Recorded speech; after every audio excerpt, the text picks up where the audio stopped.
करेंगे दिल्ली विधानसभा चुनाव पर। जैसा कि हम लोगों ने देखा कि दिल्ली विधानसभा चुनाव में आप आम आदमी पार्टी जो पिछले 10 साल से एक राज कर रही थी, शासन कर रही थी सत्ता पर दिल्ली में, और अचानक ही कुछ ऐसा होता है कि बीजेपी ये सत्ता पा जाती है। विधानसभा के सन 2025 के विधानसभा के चुनाव में जो 70 सीटों पे हुए थे, उनमें से बीजेपी 48 सीटें जीत कर मतलब बीजेपी ने जो पिछली बार का अपना रिकॉर्ड था 8 सीटों का, उससे प्लस 40 सीटें एक्स्ट्रा जीती। और आप जो पिछली बार 60 प्लस सीटें पाई थी, वो सिर्फ 22 सीटों पर सिमट कर रह गई। 22 सीटों पर सिमट कर रह गई। अब प्रश्न यह आता है कि ऐसा क्यों हो गया, आखिर क्या था? तो इसके बहुत सारे कारण थे।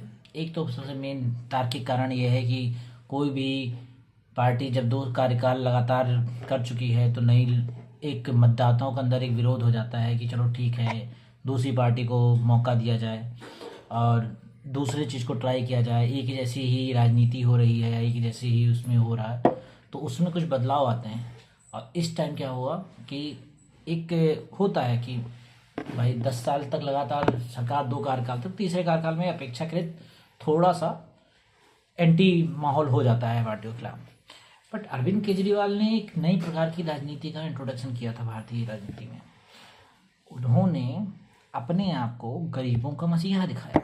उन्होंने दिखाया कि लो, बीजेपी तो आपको लूट लेगी, देश को लूट लेगी, हम बहुत ईमानदार हैं, हम ही सबसे बड़े ईमानदार हैं, हम ही ने ठेका ले रखा है पूरे समाज का, हम ही ने पूरा समाज का ठेका ले रखा, हम ही दुनिया के सबसे ईमानदार व्यक्ति हैं। और इस ईमानदारी का सर्टिफिकेट हमने खुद, वही है, स्वयं को स्वयं के द्वारा दिया गया एक ईमानदारी का सर्टिफिकेट, जो अरविंद केजरीवाल जी के द्वारा अपने आप को, अपनी पार्टी को, अपने सारे कार्यकर्ताओं को दिया गया कि वो बहुत ही ईमानदार, बहुत ही कर्मठ, बहुत ही जुझारू प्रकृति के व्यक्ति हैं और उनको कुछ नहीं चाहिए, नथिंग कुछ चाहिए, बस कपड़े दे दो, वो भी नए ना दो, इलेक्शन टाइम पुराने ही दे दो, वो भी पहन के चल देंगे, वो भी उनको दिक्कत नहीं थी। इन सब को लेने के बाद भी पिछले कुछ सालों में अरविंद केजरीवाल से संबंधित कई मुद्दे सामने आए, जिसमें शराब घोटाला एक बहुत बड़ा मुद्दा रहा। बीजेपी ने इसको हाथों हाथ लिया और बीजेपी ने बिल्कुल इसको भुनाया। बिल्कुल मैं कह रहा हूँ कि इस मुद्दे को बीजेपी ने बहुत भुनाया और कहीं ना कहीं इसका प्रभाव पड़ा। अरविंद केजरीवाल जो अपने ईमानदारी के व्यक्तित्व को लेके बहुत ही अपने आप को प्राउडली फील करते थे, उनको जेल भी जाना पड़ा इस मामले में। कई ऐसे अनसुलझे सवाल थे जिनके जवाब केजरीवाल नहीं दे पाए, और केजरीवाल ने देना भी स्पष्टता से क्लियरिटी भी नहीं की कि वो गलत है या सही है इस पूरे मैटर में। बट हो सकता है केजरीवाल ईमानदार व्यक्ति रहे हों, केजरीवाल बहुत ईमानदार व्यक्ति रहे हों, बट कहने का सब इतना सा मतलब है कि जब आप पकड़े जाते हैं या आप किसी मैटर में धरे जाते हैं, तो कभी कभी ऐसा है कि ठीक है, मतलब एक आदमी ने किसी का कत्ल कर दिया, आप उस इलाके में या आप उसकी बाइक पे बैठ के गए, तो इट मे बी पॉसिबल कि वो व्यक्ति कत्ल करने वाला ना पकड़ा जाए, मगर आप उसके साथ घूम रहे थे तो आप भी धर लिए जाए। या तो आपकी दोस्ती ऐसे व्यक्तियों के साथ थी जो इस भ्रष्टाचार में संलिप्त थे, या आप स्वयं भ्रष्ट थे, या कुछ भी रीजन हो। कुल मिला के आपके पास इसका स्पष्ट और क्लियर जवाब नहीं था। प्लस आपके बहुत सारे नेता इस मामले में जेल चले गए। यमुना का विषय, हर बार आप कसम खा के यमुना की सफाई करने पे आते थे और नहीं कर पाते थे। प्लस एक बात और है, जिस राजनीति के पर आप बढ़ रहे थे या जिस राजनीति पे आप चल रहे थे कि मेरी सत्ता चलती रहेगी, लोगों को, गरीबों को या लोअर क्लास को फ्री बीज देने गए, मिडिल क्लास को फ्री बीज देने, बट आप जिस ट्रैक पे भाग रहे हैं उसका कोई अंत ही नहीं था। लोग इतने समझदार हैं कि नहीं समझदार हैं, ये समझ पाते हैं कि नहीं समझ पाते हैं कि ये जो फ्री की चीज़ें मिलती हैं कितने साल तक मिलेंगी आपको। ये जो शुरुआत में जो आपको free free free free free free कम दाम पे कम दाम पे कम दाम पे मिलता है, एक समय तक लगता है। एक समय के बाद मान लीजिए 50 की ब्रेड आ रही है, सरकार खुश होकर आपको कह देने 25 की ले लो, 20 की ले लो, फ्री में ले लो, बट एक समय आएगा ना जब आप उस ब्रेड के लिए 500 रुपये दे रहे होंगे। ठीक है, 500 रुपये देंगे आप, 10 गुना ज़्यादा पेमेंट करेंगे और सरकार भी इस पर कुछ नहीं कर पाएगी। क्योंकि सरकार के पास कोई विकल्प ही नहीं बचेगा। देश के संसाधनों का उपयोग देश के विकास में करना चाहिए, ना कि व्यक्ति के विकास में।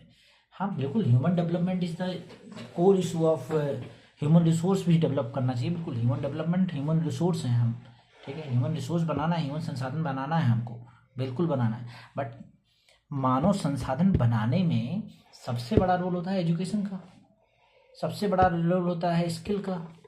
तो बात यह है कि आप स्किल दीजिए, पैसे लगाइए, स्किल दे दीजिए। आप कोई फैक्ट्री लगवाइए जिसमें लोगों को काम दे दीजिए। उनसे बोलिए कि देख भाई, 200 यूनिट का पैसा आपको आ रहा है 1400 रुपये, तो हम आपको महीने के 10,000 रुपये, 14,000 रुपये की जॉब देने का ऑफर कर रहे हैं। यहाँ आपको ऐसी स्किल दे देंगे कि आप इसको लेके आप इससे ज़्यादा कमा सकोगे। कुछ ऐसा दीजिए, एक दिन की मजदूरी से हो सकता है उसका निकल जाए। बट आप लोगों ने नेक्स्ट विकल्प चुना, फ्री का बांटो, फ्री का बांटो, फ्री का बांटो, फ्री कर। देखिए, जो आराम ही व्यक्ति को दे दिया जाए तो काम करना ही बंद कर देगा। आप मुझे खाना दीजिए, इंटरनेट फ्री दे दीजिए, वाईफाई फ्री, मतलब है फ्री, मुझे तेल फ्री दे दीजिए। भाई साहब, मैं घर से ही ना निकलूं, सच बता रहा हूँ, मैं घर में रुक जाऊँ, लग के टिक जाऊँ, ना निकलूँ। क्योंकि मैं क्यों निकलूँगा बाहर भाई, मैं क्यों कमाने जाऊँगा, मैं क्यों समाज में घुसूँगा जब मुझे इस समाज की आवश्यकता ही नहीं है अपनी आवश्यकताएं पूर्ति करने के लिए। तो समाज के प्रति मैं अपने कर्तव्यों का निर्वाह ही क्यों करूँगा। सीधी बात है। एक नागरिक जो होता है उसके अधिकार के साथ उसके कर्तव्य भी होते हैं। जो आप सिर्फ अधिकार पे ही फोकस कर दें सारे के सारे, तो आदमी के कर्तव्य तो वैसे ही खत्म हो जाएंगे। मैं ये नहीं कह रहा हूँ कि व्यक्ति के अधिकार नहीं होने चाहिए, बिल्कुल होने चाहिए, बट अधिकार की एक परिभाषा होनी चाहिए, एक लाइन होनी चाहिए कि इस लाइन के बाहर नहीं जाएंगे। और मैं इसके भी पक्ष में नहीं हूँ। बहुत सारे लोग कहेंगे कि नहीं नहीं, गरीब लोग हैं, इनको देना चाहिए, बिल्कुल देना चाहिए। बिल्कुल मैं कह रहा हूँ दे दें, बिल्कुल दे दें, मगर पार्टी फंड से दो।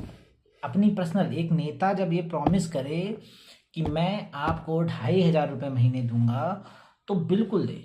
मगर बीजेपी ये बात दिखाए कि उसका पार्टी फंड में उसको 60,000 करोड़ रुपए मिले हैं, उस पार्टी फंड से वो लोगों के अकाउंट में पैसे डालेगी, ना कि जनता के टैक्स के द्वारा दिए गए, जो देश विकास के लिए दिया जा रहा है, उस विकास के पैसे को किसी को दिया जाएगा। और एक चीज़ और भी है, बी क्लियर दैट, कि देना भी सही है। मैं कह रहा हूँ देना भी सही है। इकोनॉमी में पैसा पुश होगा, ये भी बहुत अच्छा है, लोगों की परचेसिंग पावर बढ़ेगी, ये भी बहुत अच्छा है। बट उनको उस परचेसिंग पावर का फ़ायदा उठाने के लिए स्किल चाहिए। किसी को आप 2,500 रुपये दे दीजिए और उस 2,500 रुपये का वो कुछ भी कर दे, नहीं पता क्या करेगा या नहीं करेगा। एक स्किल दीजिए, एक समूह बनाइए, और बहुत सारे काम सरकार को देना चाहिए, बट बहुत सारे और भी काम सरकार को करने की आवश्यकता है। देखिए, यूनिवर्सल एक बेसिक इनकम का कॉन्सेप्ट होता है कि एक न्यूनतम बेसिक मतलब क्या होता है, आधारभूत सैलरी हर एक व्यक्ति को दो जो एक लेवल तक एजुकेशन प्राप्त कर चुका है या फिर एक एज पार कर दिया है, उसको नौकरी पाने में सक्षम नहीं है। मगर ये वही मिनिमम पैसा होना चाहिए जिसके बिना आदमी जिंदा नहीं रह सकता। सच बात है ये, बुरा लगेगा बट सच में इतना ही पैसा दीजिए जिससे उसकी बेसिक नीड ही पूरी हो सके, खाने भर की। सुने, मतलब मरे ना, मगर जो उसको एक्स्ट्रा अपने लाइफ में ऐड ऑन करना है, अपने लाइफ को थोड़ा सा बढ़ाना है, अपने लाइफ के इंजॉयमेंट, अपने लाइफ की कुछ भी एक्स्ट्रा को ऐड करना है अपने लाइफ में, तो उसके लिए उसके पास स्किल होनी चाहिए। स्किल नहीं है तो स्किल उसे सीखनी चाहिए। सरकार फ्री में स्किल प्रोवाइड कराए, सरकार ऐसे संस्थान का क्रिएशन करे जहाँ पे लोग स्किल ले सकें, और स्किल भी ऐसी होनी चाहिए जो लोगों को काम दे सके। चाइना की वर्कफोर्स आज इतनी स्किल्ड है कि चाइना से आने वाले माल जो दुनिया भर का ट्रेवल होके आ रहा है, दुनिया भर का इम्पोर्ट टैब वो दे के आ रहा है, दुनिया भर के टैक्स लग रहे हैं, टैरिफ लग रहे हैं, उसके बाद ट्रांसपोर्ट का खर्चा उठाने के बाद जो देश में आके डंप होता है, उस डंप के बाद, डंप होने के बाद भी उसमें जो उस कीमत पे, वो दाम पे जो प्रोडक्ट आता है, उसका मुकाबला आज भी हम नहीं कर पाते देश में। इसके पीछे क्या रीजन है? कुछ रीजन होगा ना। तो जो हम अपने देश में इस पर फोकस करें कि हम स्किल डेवलपमेंट पे ही पूरी तरीके से रहें। स्किल डेवलपमेंट, मशीनरी डेवलपमेंट, ठीक है। अभी बात हो रही है कि हम अमेरिका से F-35 लेंगे या फिर रूस से Su-57 लेंगे। मतलब 5th जनरेशन एयरक्राफ्ट की बात हो रही है। हमारे पास भी एक है जिसको हम बनाने वाले हैं और जिस पे हम डेवलपमेंट कर रहे हैं। आपको जान के हैरानी होगी कि हम उसको 10 से 15 साल से डेवलपमेंट कर रहे हैं और 15 से 20 10 से 15 साल बाद ही उसको हम टेस्ट में पहली बार उड़ा पाएंगे। जो इसी स्पीड से आप दो क्यों आप बूस्ट नहीं कर सकते इसको? आप पूरी तरीके से स्किल्ड फोर्स लगाइए, आप इस प्रोसेस को बूस्ट करिए। जहां 5 साल लगने वाले हैं, 10 साल लगने वाले, उसको 2 साल के अंदर देखिए करके। मैं कह रहा हूँ फेलियर होंगे, बिल्कुल फेलियर होंगे। आप कह रहे हो कि ठीक है फेलियर, तो अभी कौन सा आपका उड़ता हुआ जो पंजाब है वो, सॉरी पंजाब की बात नहीं कर सकते, बट जो उड़ता हुआ आपका ताबूत है जो आए दिन में 21 गिर रहा है, लोग मर रहे हैं, वो भी तो कहीं ना कहीं लोगों की जान जा रही है। तो ऐसे विमानों को जो जल्दी से जल्दी डेवलपमेंट किया जाए और जल्दी जल्दी फोकस किया जाए तो पता तो लगे कि क्या है। बहुत सारे भाई डेमो उड़ाओ, फर्स्ट उड़ान उड़ाओ, देखा जाएगा साला जो होगा। मुझे बैठा दो साला, मैं उड़ा दूंगा।